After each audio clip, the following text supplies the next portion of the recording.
அமைச்சர் மற்றும் வடபகுதியை பொறுத்தவரைக்கும் ஒரு புதிய முயற்சி. இப்போ வந்து பயணம் செஞ்சு கொண்டிருக்கிறார்.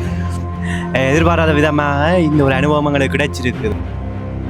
கடற்தொழில் அமைச்சர் அவர்களுக்கு பொன்னாடை அளிக்கப்பட்டு இந்த மோட்டர் வந்து வேலை செய்து ஃபுல் அண்ட் ஃபுல் முழுக்க சூரிய ஒளியில் சோழ வாருங்கள், இலங்கை என்பது பொன்னான் நாடு. அது அதே காலத்துக்கு பிறகு இந்த மாதிரி ஒரு சஃபாரி வந்து போயிருக்கேன். வணக்கம். நாங்கள் நிற்கின்ற பகுதி வந்து யாழ்ப்பாணம் பண்ணை பகுதிக்கு மிக அண்மையில் இருக்கின்ற பகுதி. இந்த பகுதியை பார்த்தீங்கன்னா சிறுத்தீவு இருக்கிறது. சிறுத்தீவுக்கு ஒப்போசிட்டாக சிறுத்தீவுக்கு பின்பக்கம் இருக்கிற பகுதி. இந்த ஏரியா வந்து யாழ்ப்பாண கடநீர் ஏரியாக்கள் மற்ற லகூன் ஏரியான்னு சொல்லுவாங்க. யாழ்ப்பாணம் இந்த பகுதியை சுற்றுலாத்துறையிலே மேம்படுத்த வேண்டும் என மகேசன் நிறுவனத்தினுடைய உற்பத்தியில் சீலிங் நிறுவனம் தரையிறக்கியிருக்கின்ற படகு சேவை தற்பொழுது இன்றைய தினம் கௌரவ கடற்தொழில் அமைச்சர் சந்திரசேகர் அவர்களினால் உத்தியோகபூர்வமாக திறந்து வைக்கப்பட்டு தற்பொழுது முதலாவது வெள்ளோட்டம் சென்று எங்களுடைய படகுகள் மிதமான வேகத்திலே வந்து கொண்டிருப்பதை நீங்கள் காணக்கூடியதாக இருக்கின்றது. இந்த படகு சேவையை பொறுத்தவரையிலே எந்த ஒரு ஆபத்தையும் ஏற்படுத்தாத வகையிலே குறிப்பாக சூரிய வெளிச்சக்தியை பயன்படுத்தி சோலார் சிஸ்டம் பண்ணுவாங்க, அதை பயன்படுத்தி தான் இந்த படகு சேவை இயங்குகிறது. குறிப்பாக கடலில் வாழுகிற எந்த ஒரு உயிரினங்களுக்கும் இந்த படகு சேவை எந்த ஆபத்தையும் ஏற்படுத்தாது. அதேபோல் பயணிகளுக்கும் மிதமான வேகத்தில் செல்வதால் பயணிகளுக்கும் எந்தவித ஆபத்தையும் ஏற்படுத்தாது. அதேபோல் பயணிகளுக்கும் அவர்களுக்கான கவசங்கள் வழங்கப்பட்டு தான் இந்த படகு சேவை இடம்பெற்று கொண்டிருக்கின்றது. இந்த படகு சேவை பொறுத்தவரையில் குறிப்பாக 16 பேர் பயணிக்கக்கூடிய மாதிரி இருக்கும். ஒருவருக்கு 500 ரூபாய் படி 8000 ரூபாய் இந்த படகு சேவைக்கான ஒரு மணித்தியால கட்டணமாக இருக்கும். அதற்கு பின்னர் நீங்கள் தொடர்ந்து அப்படியோ அந்த படகு சேவையை நீங்கள் இன்னொரு மணித்தியாலத்துக்கு நீங்கள் பெற வேண்டுமாக இருந்தால் இன்னொரு புறம்பாக 5000 ரூபாய் கொடுத்தீங்கள் என்றால் அந்த படகு சேவையை நீங்கள் 2 மணித்தியாலங்கள் பாயக்கூடிய மாதிரி இருக்கும். மற்றது யாழ்ப்பாணத்தில் இருக்கின்ற முதல் முறையாக இந்த பகுதியில் யாழ் நகரப்பகுதியிலே தரமுறைக்கப்பட்டிருக்கின்ற படகு சேவையாக சீலிங் நிறுவனத்துடைய இந்த படகு சேவை அமைந்திருக்கின்றது. குறிப்பாக காலை 8 மணிக்கு பிறகு நீங்கள் இந்த படகு சேவையை பெற்றுக்கொள்ளலாம். அதேபோல் மாலை 6 மணிக்கு முன்னதாக இந்த படகு சேவையை பெற்றுக்கொள்ள முடியும். இரவிலேயும் கூட இந்த படகு சேவையினுடைய மின்குமிழ்கள், வர்ண மின்குமிழ்கள் உங்களுக்கு மனதை கவர்கின்ற வகையிலே அமைந்திருக்கும். அதேபோல் ஃபோட்டோ ஷூட் எடுப்பாங்க. இப்போத்தைய காலத்தில் மொரல் ஷூட்ன்றது ஃபேமஸாக இருக்குது. இந்த மொரல் ஷூட், ஃபோட்டோ ஷூட் எடுக்கிறவங்களும் இந்த படகு சேவையில் ஃபோட்டோ ஷூட் எடுக்கக்கூடிய வாய்ப்பும் இங்கே இருக்கிறது. இன்றைய தினம் இந்த வெள்ளோட்டத்துக்கு சவாரிக்கு போன இந்த படகுகள்லாம் வந்து கொண்டிருக்க பாருங்க. வித்தியாசமான அமைப்புகளில் இந்த படகுகளை வந்து செஞ்சுருக்கணும். அதோட எங்களுடைய அமைச்சர் சந்திரசேகர் அவர்கள் கூட இந்த படகுகளை வந்து இப்போ வந்து பயணம் செஞ்சு கொண்டிருக்கிறார். இந்த யாழ்ப்பாணத்துடைய இந்த சுற்றுலா மையத்தினுடைய அனுபவம் என்ன மாதிரி இருக்குன்றதை நாங்கள் அவரிடமும் கேட்டு தெரிஞ்சு கொள்ளலாம்.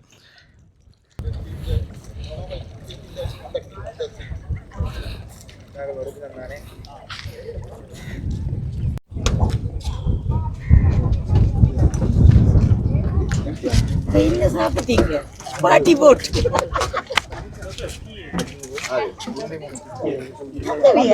இந்த படகுனுடைய அமைப்புகளில் வந்து மிகவும் ஒரு வித்தியாசமான ஒரு அமைப்பில் முற்றுமுழுதாக வந்து சூரிய சக்தியில் இயங்குகின்ற வகையில் இந்த படகுகள் வந்து அமைக்கப்பட்டிருக்கு.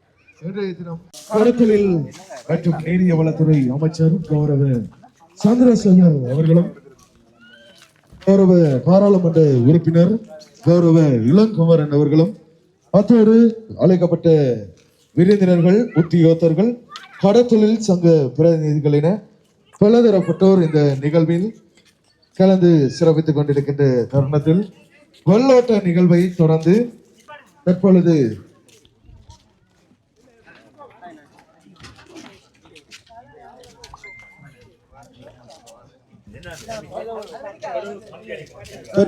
கடற்தொழில் அமைச்சர் அவர்களுக்கு பொன்னாடை அளிக்கப்பட்டு கௌரவிக்கப்பட்டுக் கொண்டிருக்கின்ற அழகான காட்சியை தொடர்ந்து உங்களுடைய கரகோஷங்களுக்கு மத்தியில் எங்களுடைய இந்த நிகழ்வின் அடுத்த கட்டத்துக்கு நாங்கள் நுழைந்து கொண்டிருக்கின்றோம்.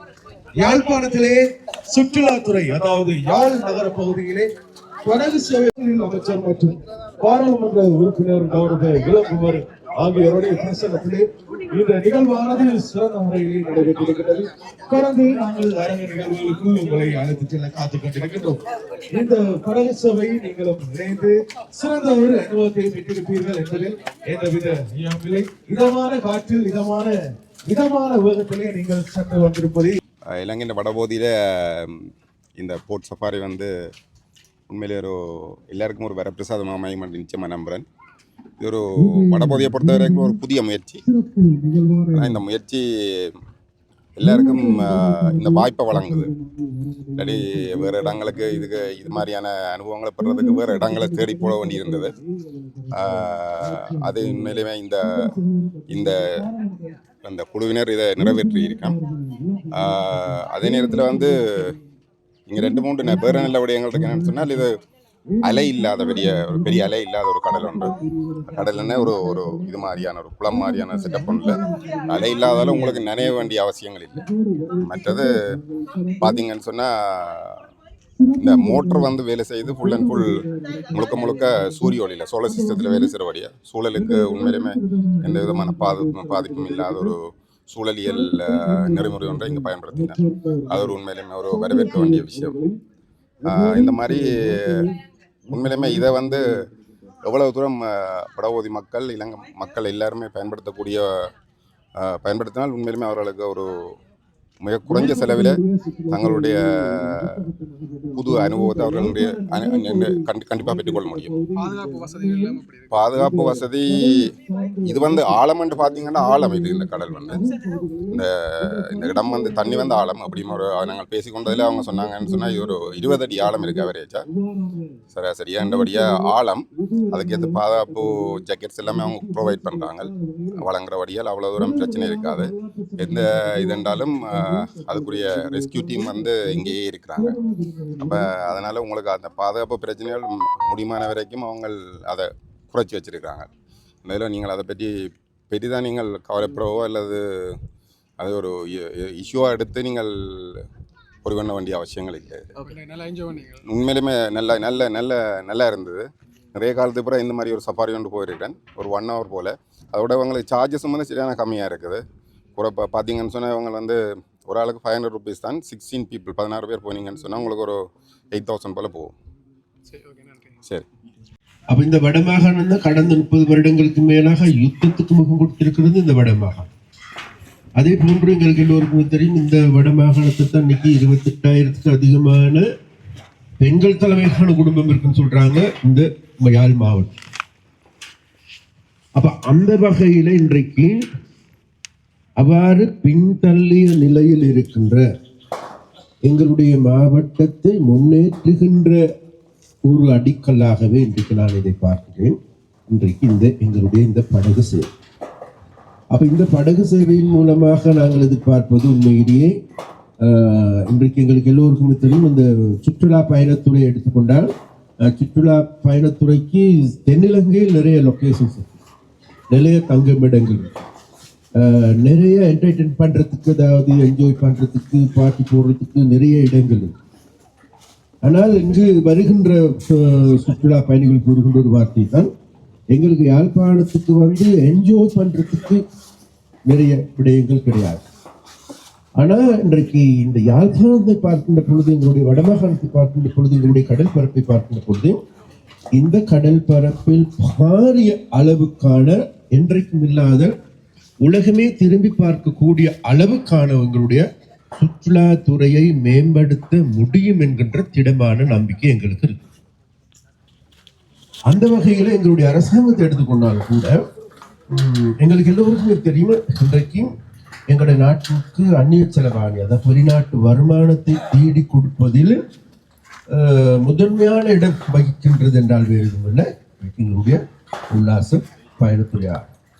அப்போ அது இந்த வருடம் எடுத்து நாங்கள் பார்க்கின்ற பொழுது தற்போது கூட கிட்டத்தட்ட 20 லட்சத்துக்கு அதிகமான சுற்றுலா பயணிகள் இலங்கைக்கு வருகை தந்திருக்கிறார்கள். அப்ப இவ்வாறான சேவைகள் தொடர்கின்ற பொழுது, இவ்வாறான சேவைகள் விஸ்தரிக்கப்படுகின்ற போது, மேலும் எங்களுடைய உல்லாச பயணத்துறை மேலும் ஒரு உல்லாசமான முறையிலே கொண்டாடக்கூடிய அல்லது விஸ்தரிக்கக்கூடிய ஒரு சூழ்நிலை ஏற்படுவதற்கான வாய்ப்பு. அந்த வகையில் நாங்கள் விசேடமாக இங்கிருக்கின்ற முதலீட்டாளர்களுக்கும் வெளிநாடுகளில் இருக்கின்ற முதலீட்டாளர்களுக்கும் நாங்கள் அழைப்பு விடுகின்றோம். வாருங்கள், இலங்கை என்பது பொன்னான் நாடு, அது உங்களுடைய நாடு. அப்ப அந்த நாட்டை கட்டி எழுப்புவதற்கு, அந்த நாட்டில் முதலீடு செய்வதற்கு, விசேடமாக சுற்றுலாத்துறையை மேலும் மேம்படுத்துவதற்கு இதற்கு முடியுமானால் மேலும் நவீன தொழில்நுட்பங்கள் அடங்கிய படகு சேவை மாத்திரமல்ல, இதில் பல்வேறு சேவைகள் இருக்கின்றது. அனைத்து சேவைகளையும் முன்னெடுப்பதற்கு வாருங்கள். உங்களுடைய நாட்டை கட்டியெழுப்புவதற்கு முதலீடுகளை செய்யுங்கள். அதன் மூலமாக உங்களுடைய பிரதேசம் முன்னேறும், உங்களுடைய மக்களுடைய வாழ்க்கையில் மாற்றங்கள் ஏற்படும், பொருளாதார ரீதியாக முன்னேறும். அது மாத்திரமல்ல, இன்றைக்கு இந்த பிரதேசம் என்பது நிச்சயமாக இது ஒரு மாற்றத்தை கொண்டு வருகின்ற மண்டைத்தீவு பிரதேசம் என்பது ஒரு நாளைக்கு பெரிய மாற்றத்தை கொண்டு வரப்போகின்ற பிரதேசமாகும். ஏனென்றால் இந்த பிரதேசத்திற்கு சர்வதேச விளையாட்டு மைதானம் ஒன்று வரப்போகின்றது. அப்ப அந்த மைதானத்தின் மூலமாக எதிர்வரும் காலங்கள் இதைவிட பெரிய பூஸ்டாக இந்த உல்லாச பயணத்துறைக்கு பெரிய ஒரு மாற்றத்தை, ஒரு புரட்சிகரமான மாற்றத்தை செய்ய போகின்றது என்பது ஒரு நிதர்சனமான உண்மை. அதனால் விசேடமாக மண்டைத்தீவு மக்களுக்கு கடந்த காலங்களில் மண்டைத்தீவு பிரதேசங்களுக்கு நாங்கள் வருகின்ற பொழுது மண்டைத்தீவை யாரும் ஏறெடுத்து பார்க்கவில்லை. மண்டைத்தீவா அல்ல, அது அங்க போக முடியாது.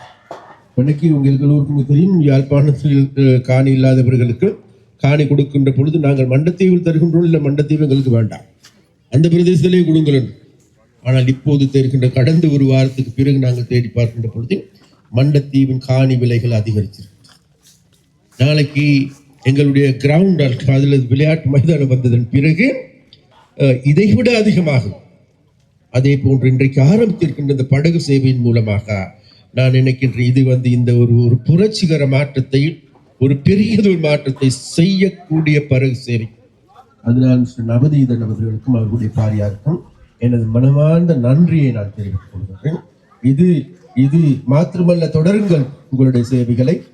அதற்கு எங்களுடைய அரசாங்கம் உங்களுக்கு உறுதுணையாக இருக்கும். நல்லவர்களுக்கு, நேர்மையானவர்களுக்கு கை கொடுப்பதற்கும் அவர்களை உயர்த்தி விடுவதற்கும் எங்களால் முடிந்த அனைத்து விதமான உதவிகளையும் செய்கின்றோம் என்று கேட்டுக்கொண்டு இன்று இதற்காக வருகை தந்த அனைவருக்கும் எனது நன்றி வாழ்த்துக்களையும் தெரிவித்துக் கொண்டு அதே போன்று எங்களுடைய ஊடகவியலாளரிடம் கேட்டுக்கொள்கின்றேன். எங்களுடைய படகு சேவையை, எங்களுடைய சுற்றுலாத்துறையை மேம்படுத்துவதற்கு உங்களுடைய குரல் அத்தியாவசியமாக இருக்கின்றது. உங்களுடைய குரல்களை எழுப்புங்கள். அதற்காக வேண்டி உங்கள் அனைவருக்கும் கூடுதலான சக்தியும் வலுவும் கிடைக்க வேண்டும் என்று கேட்டுக்கொண்டு நான் விடைபெறுகின்றேன். நன்றி, வணக்கம். இப்போ நாங்கள் இந்த படகுல போயிட்டு இந்த படகு சவாரியினுடைய அனுபவம் எப்படி இருக்குது அப்படின்னு சொல்லி பார்க்க போகிறோம்.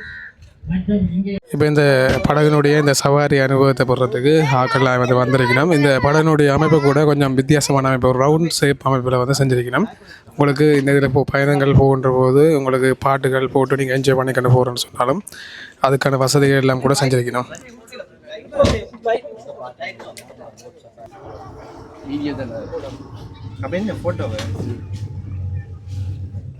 வளமையாகவே இந்த பண்ணை கடற்கரை அதே மாதிரி மண்டதீவு பிரதேசம்ன்றது மாலை பொழுதில் பார்க்குறதுக்கு மிகவும் அழகாக இருக்கும்.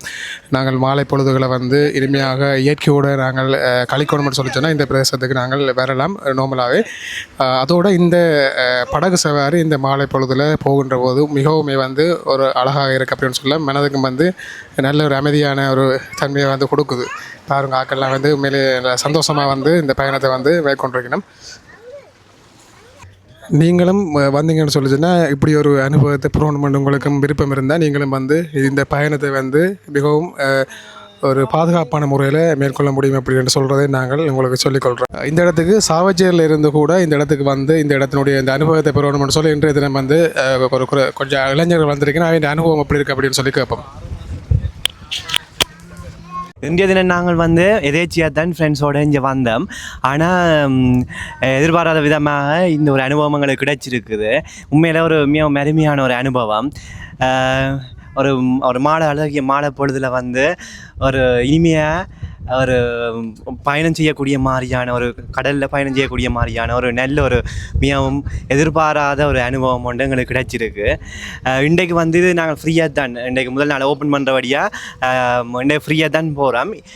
இனிமேல் இதை பார்த்துட்டு எல்லோரும் இந்த சந்தோஷமான அனுபவத்தை பெற்றுக்கொள்ளுமாறு கேட்டுக்கொள்கிறேன். நீங்கள் படிக்கிறீங்களா, வேலை செய்யுங்க? ரெண்டும் தான், வேலை செய்து கொண்டு படித்து கொண்டுருக்கிறோம். கண்டிப்பாக இன்றைக்கு ஃப்ரெண்ட்ஸாக நாங்கள் இனிமேல் வேற தனித்தனியாக கூட்டிக் கொண்டு வரோம். இல்லை இல்லை இன்றைக்கு தான் இங்கே இந்த யாழ்ப்பாணத்தில் இதான் எங்களுக்கு முதல் அனுபவம். வேறு வெளி மாவட்டங்களில் இப்படியான அனுபவம் கிடைச்சிருக்கு. ஆனால் இன்றைக்கு முதல் நாள் இல்லை. அப்போ முதல் நாளில் இப்படி ஒரு அனுபவம் கிடைச்சது எங்களுக்கு மிகவும் சந்தோஷமாக இருக்கிறது. இன்றைய தினம் இந்த படகு சேவை மாதிரியே அனுபவிக்க வந்தவங்களுக்கு வந்து ஸ்நாக்ஸ் எல்லாம் வந்து ஃப்ரீயாக வந்து கொடுத்துருக்கீங்க. நட்ஸ் அதோட ஸ்நாக்ஸ் எல்லாம் வந்து இருக்குது. இந்த மாலை பொழுதில் இதையும் சாப்பிட்டு கொண்டு இந்த படகு சவாரி அனுபவிக்கிறது மிக உண்மையிலே சந்தோஷமாக இருக்குது. சரி உறவுகளே, இந்த படகு சேவையினுடைய அனுபவம் எப்படி இருந்தது, அதே மாதிரி இந்த படகு சேவைக்கான கட்டணங்களும் என்ன மாதிரி இருக்குது அப்படின்னு சொல்கிறத நீங்கள் இந்த காணொலியூடாக வந்து பார்த்துருப்பீங்க. உங்களுக்கும் இந்த விடயங்களில் வந்து ஆர்வம் இருக்குது அப்படின்னு சொல்லிச்சுன்னா நீங்களும் இந்த இடத்துல இன்றைய தினத்திலிருந்து நீங்கள் வந்து இந்த அனுபவத்தை அனுபவிக்கலாம் அப்படின்னு சொல்லிக்கொண்டு மீண்டும் ஒரு காணொலியில் வந்து நாங்கள் சந்திப்போம்.